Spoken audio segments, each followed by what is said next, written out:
আসসালামু আলাইকুম। সৌদি সরকারের নিয়ম না মানার কারণে প্রায় 7,200-রও বেশি ভিসা সৌদি সরকার বাতিল করে ফেলেছেন।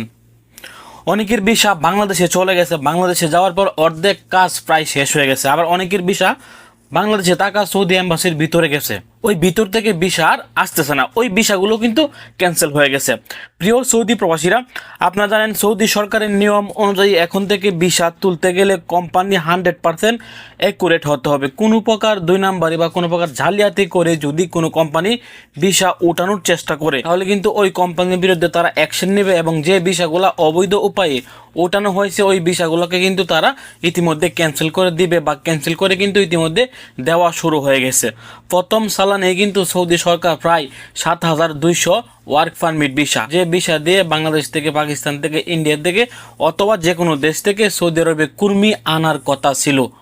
আপনারা জানেন বর্তমানে কিন্তু সৌদি আরবে অনেক সৌদি প্রবাসীরাই নতুন আসার পর কুফিল কি জিনিস তারা চোখেও দেখেন না এবং কাজও পায় না, থাকার জায়গাও পায় না, খাবার দাবারও পায় না। শুধুমাত্র বিভিন্ন দালালরা তারা তাদের পকেট ভরার জন্য কিন্তু বিভিন্ন অনিয়মের মাধ্যমে 100, 150, 200 ভিসা তুলে ওইগুলা কিন্তু দেশে বিক্রি করে দেশ থেকে কর্মী এনে রাস্তায় ছেড়ে দিত।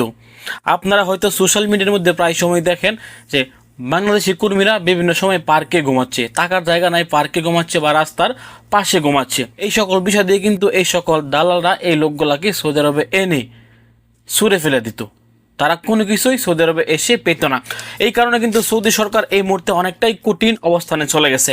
কিন্তু একটি সৌদির নামে যে কোনো উপায়ে বিভিন্ন এজেন্টরা, বিভিন্ন দালাল এজেন্টরা কিন্তু 500, 600 কিংবা মাঝে মধ্যে আমরা শুনেছি 400 ভিসাও কিন্তু একজন সৌদির নামে তারা তুলে ফেলতো।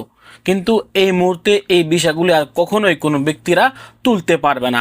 আর যদি তারা বিভিন্ন অনিয়ম করে ভিসাগুলি তুলেও ফেলে, ভিসাগুলা দেশে পাঠিয়েও দেয়, যেমন বাংলাদেশে যদি ভিসা পাঠিয়ে দেওয়া হয়, বাংলাদেশে যাওয়ার পরও ওই ভিসাগুলা ক্যান্সেল হয়ে যাবে, যেটা এই মুহূর্তে প্রথম চালানো হয়েছে।